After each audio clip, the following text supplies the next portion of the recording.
अगर आप कंप्यूटर या मोबाइल पर गेम खेलते हैं और गेम खेलने के शौकीन हैं तो आज से आपको गेम खेलने के नियमों में बदलाव देखने को मिलेगा।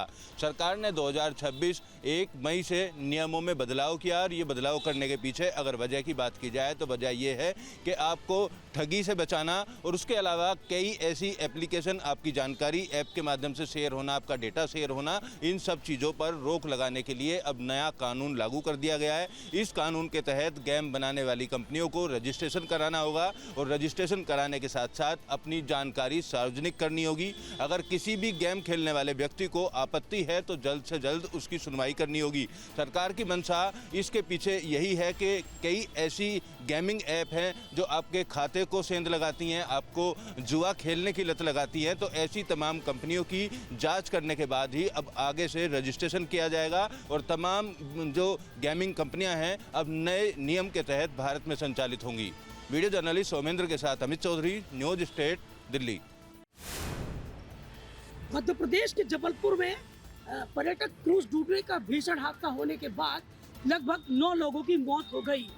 तेज तूफान के कारण बरगी डैम में ये क्रूज डूब गया, जिसमें अभी भी 5 लोग लापता हैं।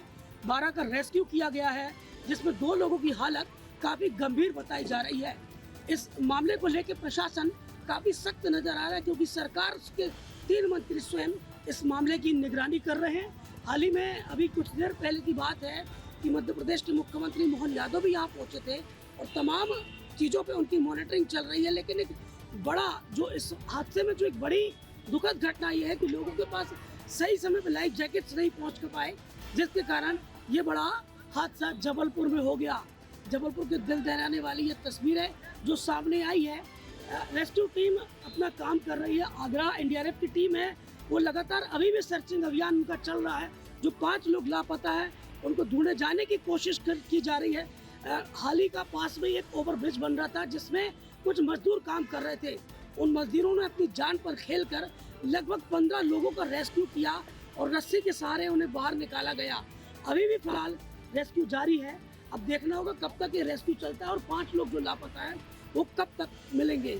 अमित सोनी, यूपी, उत्तराखंड। यूपी के मुख्यमंत्री योगी आदित्यनाथ आज लखनऊ में श्रमिक गौरव सम्मान समारोह में शामिल हुए। इस मौके पर सीएम योगी के द्वारा एक ऐप को भी लॉन्च किया गया।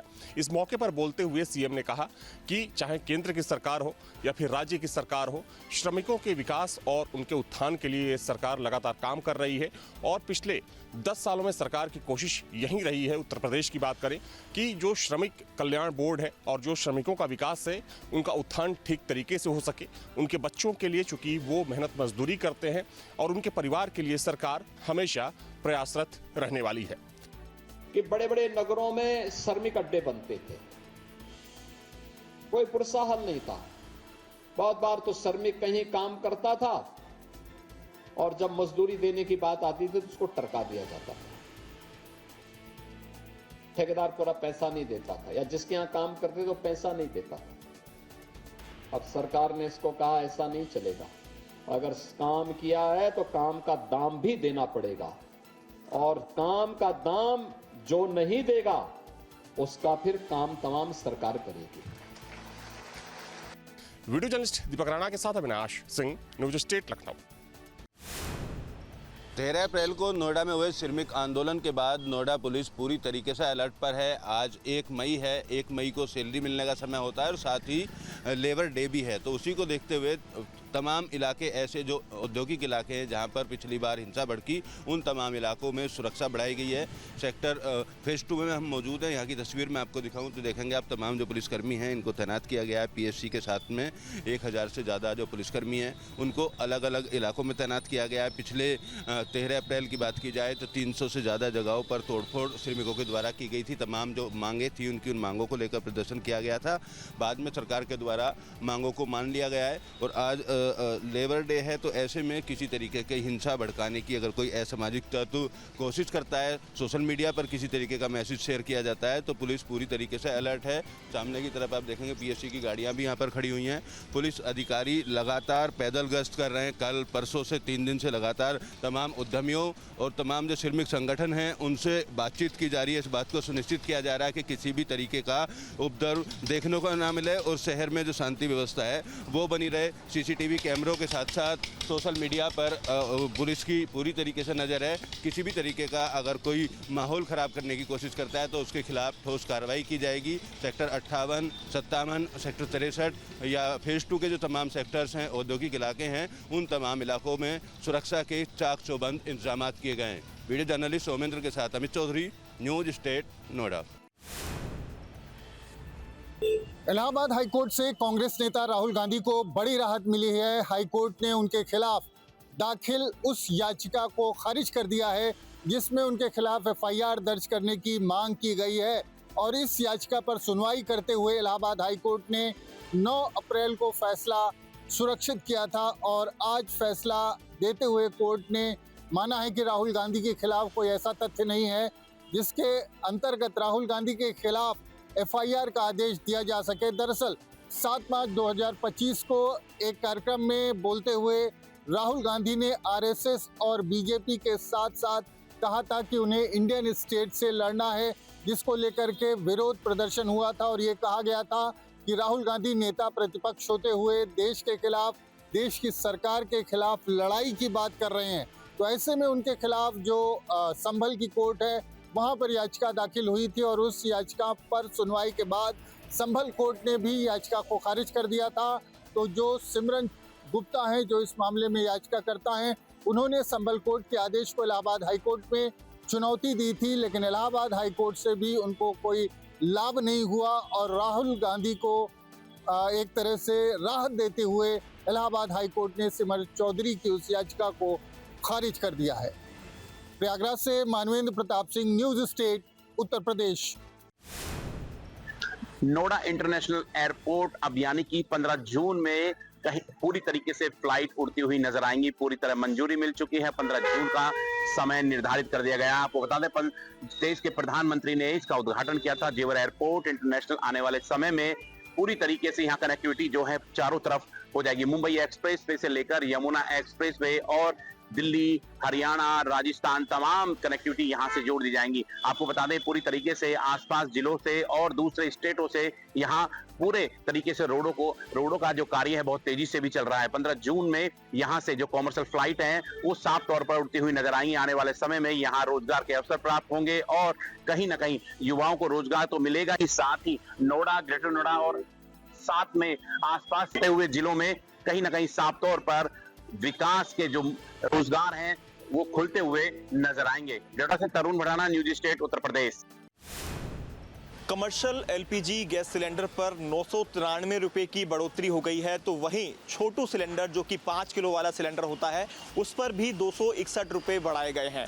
इस वक्त हम मौजूद हैं दिल्ली के कनॉट प्लेस के आउटर सर्कल पर और ये जो शॉप आप देख रहे हैं यहाँ पर तमाम चीज़ें मिलती हैं। राजमा चावल, कड़ी चावल, छोले चावल, पनीर वाले छोले भटूरे, इसके अलावा तमाम आइटम यहाँ पर रेट के साथ यहाँ पर लिखे गए हैं। अब ऐसे में सवाल उठ रहा है, कमर्शियल सिलेंडर के जब दाम बढ़ गए हैं तो क्या इन चीज़ों पर भी दाम बढ़ेंगे? क्या इसका असर देखने को मिलेगा? हालांकि सरकार ने लगातार इस बात की कोशिश की कि दाम ना बढ़े और जिस समय युद्ध छिड़ा हुआ था सरकार की ये कोशिश काफ़ी हद तक सही भी साबित हुई। किसी भी चीज़ पर रेट इंक्रीज़ नहीं किए गए, पेट्रोल डीजल की बात हो या फिर कमर्शियल सिलेंडर या फिर घरेलू एलपीजी गैस सिलेंडर की।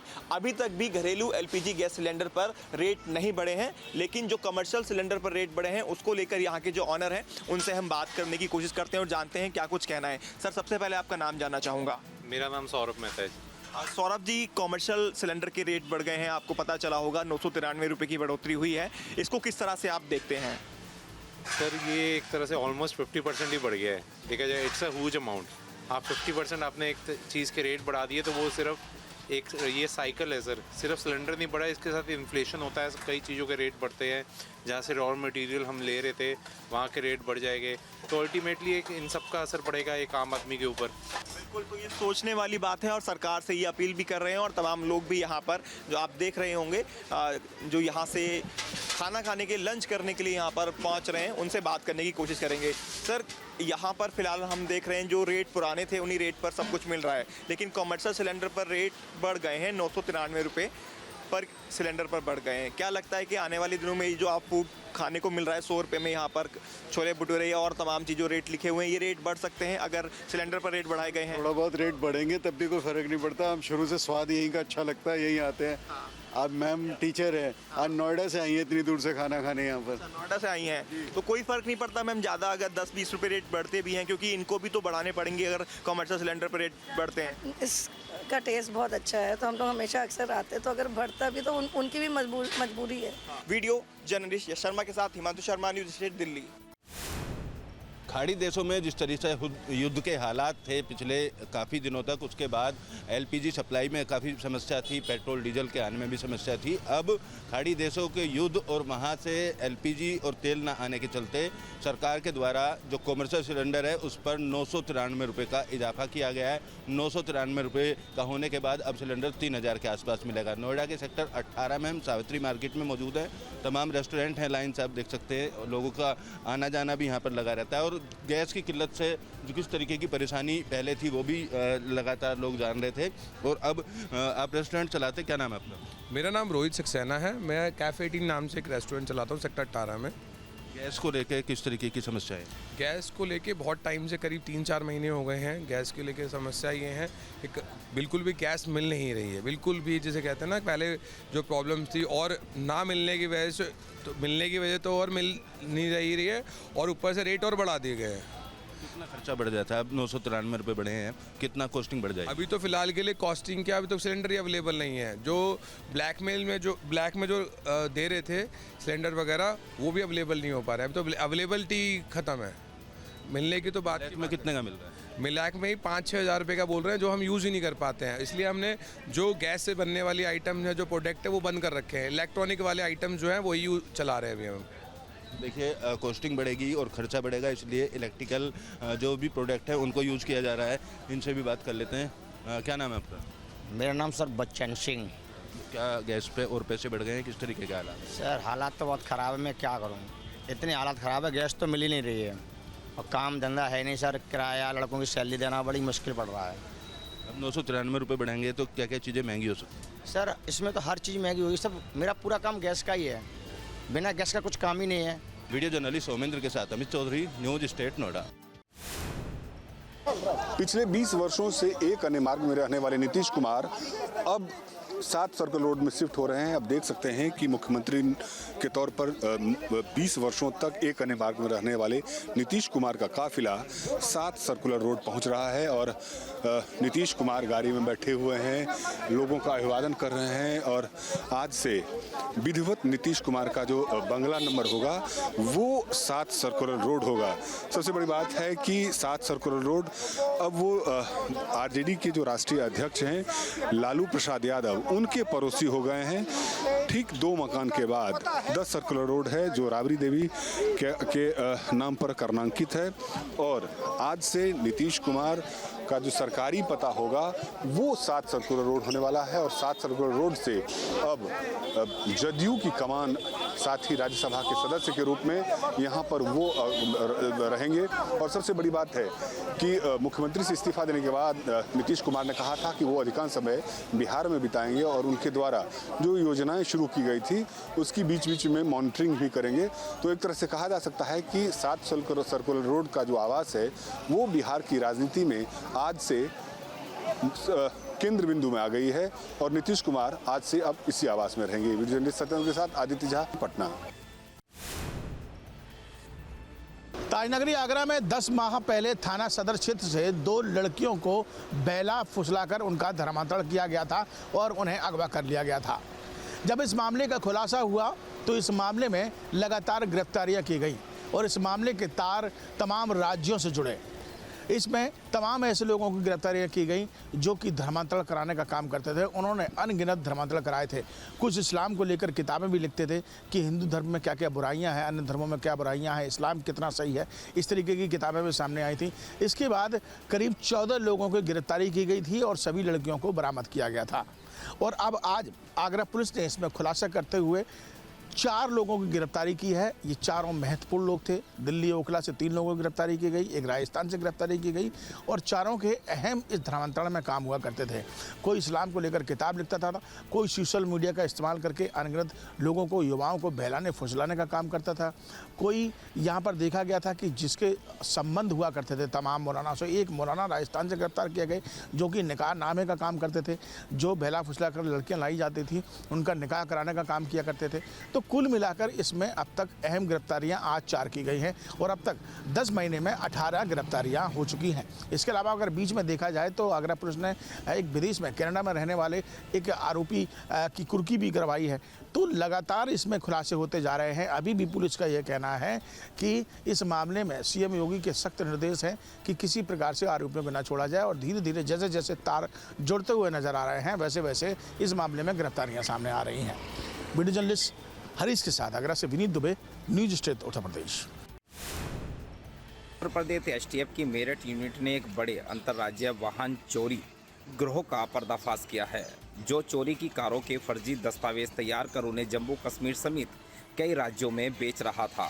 इस कार्रवाई में जम्मू कश्मीर के श्रीनगर के साजिद नजीर भट्ट सहित मेरठ के 3 आरोपियों को गिरफ्तार किया गया है, जबकि 2 आरोपी अभी भी फरार हैं। जांच में चौंकाने वाला खुलासा हुआ है कि मेरठ आरटीओ का एक दलाल ही असली मोहरों का इस्तेमाल करके फर्जी कागजात बना रहा था। एसटीएफ की जांच में सामने आया कि इस गैंग का मास्टरमाइंड जम्मू कश्मीर का साजिद नजीर भट्ट था। गाड़ियों की डिमांड उसे व्हाट्सएप ग्रुप के जरिए मिलती थी, जहां कार का मॉडल, रंग और अन्य डिटेल बताई जाती थी। मेरठ से अरुण सागर, न्यूज स्टेट के लिए। साल 2026 में यूपी बोर्ड की परीक्षा में फेल होने वाले छात्रों के लिए राहत भरी खबर आई है। दरअसल यूपी बोर्ड ने शासन को प्रस्ताव भेजा है और उसमें जो छात्र फेल हुए हैं उनकी इम्प्रूवमेंट परीक्षा कराने की मांग की है, कराने के लिए स्वीकृति का आदेश जारी करने की मांग की है, जिसके तहत हाई स्कूल में 2,49,000 और इंटर में 4,87,000 ऐसे छात्र छात्राएं जो फेल हुए हैं वो दोबारा इम्प्रूवमेंट की परीक्षा दे करके हाई स्कूल और इंटर पास हो जाएंगे और उनकी पढ़ाई भी बाधित नहीं होगी। तो अब इंतज़ार है शासन का आदेश का। शासन के आदेश के बाद इम्प्रूवमेंट परीक्षा की तिथि घोषित की जाएगी और एक बार फिर लाखों की संख्या में छात्र छात्राएं जो किसी वजह से हाई स्कूल और इंटरमीडिएट की परीक्षा पास नहीं कर पाए हैं उनको एक और मौका मिलेगा और वो ये परीक्षा पास कर आगे की क्लास में चले जाएंगे। प्रयागराज से मानवेंद्र प्रताप सिंह, न्यूज स्टेट उत्तर प्रदेश। उत्तर प्रदेश के जालौन में एक अनोखा मामला सामने आया है, जहां भतीजा बारात लेकर गया, वहीं मौका देखकर चाचा ने भतीजे का मुख्य द्वार वेल्डिंग और ताला लगाकर सीज कर दिया। जानकारी के मुताबिक लोगों ने बताया कि शादी में चाचा को न बुलाना भतीजे को पड़ा भारी। नाराज चाचा ने दूल्हे के घर का दरवाजा कराया वेल्डिंग से सील। घर के मुख्य गेट पर जड़ा ताला देख परिवार में मचा हड़कंप। बारात से लौटे दूल्हा दुल्हन को मिला बंद घर, दुल्हन का गृह प्रवेश बना मुश्किल। सूचना मिलते ही मौके पर पहुंची पुलिस की मौजूदगी में तोड़ी गई वेल्डिंग। काफी मशक्कत के बाद खुल सका घर का दरवाजा। चाचा की नाराजगी बनी घटना की मुख्य वजह। जालौन कोतवाली के जालौन नगर का मामला। न्यूज स्टेट के लिए अफरोज शेख, जालौन। जनपद हापुड़ की तीर्थ नगरी गढ़मुक्तेश्वर में बुद्ध पूर्णिमा के दिन लाखों श्रद्धालुओं ने गंगा में आस्था की डुबकी लगाई और दान पुण्य किया। आपको बता दें, धार्मिक मान्यताओं के अनुसार बुद्ध पूर्णिमा के दिन गंगा में स्नान कर दान पुण्य करना बहुत ही शुभ माना जाता है, जिसके चलते आसपास के राज्यों हरियाणा, पंजाब, राजस्थान, दिल्ली और उत्तर प्रदेश के अनेक जनपदों से लाखों श्रद्धालु ब्रजघाट पहुंचे। रात से ही श्रद्धालुओं का आना शुरू हो गया था और सुबह श्रद्धालुओं ने गंगा में आस्था की डुबकी लगाई, जिसके बाद दान पुण्य किया और श्रद्धालुओं द्वारा जगह जगह भंडारों का आयोजन किया गया। इसके साथ ही श्रद्धालुओं की सुरक्षा के लिए चप्पे चप्पे पर पुलिस बल तैनात रहा और महिला श्रद्धालुओं की सुरक्षा के लिए महिला पुलिसकर्मी भी चप्पे चप्पे पर तैनात रहे। इस दौरान श्रद्धालुओं ने गंगा में आस्था की डुबकी लगाकर अपनी मनोकामना मांगी। बताया जाता है कि इस बुद्ध पूर्णिमा के दिन गंगा में आस्था की डुबकी लगाने के बाद दान पुण्य किया जाता है, जिसके बाद जो है वो श्रद्धालुओं की मनोकामना पूर्ण होती है। अपनी मनोकामना पूर्ण करने के लिए लाखों श्रद्धालुओं ने ब्रजघाट में गंगा में आस्था की डुबकी लगाई। मैं चरणजीत, न्यूज़ स्टेट, हापुड़। अब से डीडी फ्री डिश की चैनल नंबर 57 पर देखिए न्यूज़ नेशन।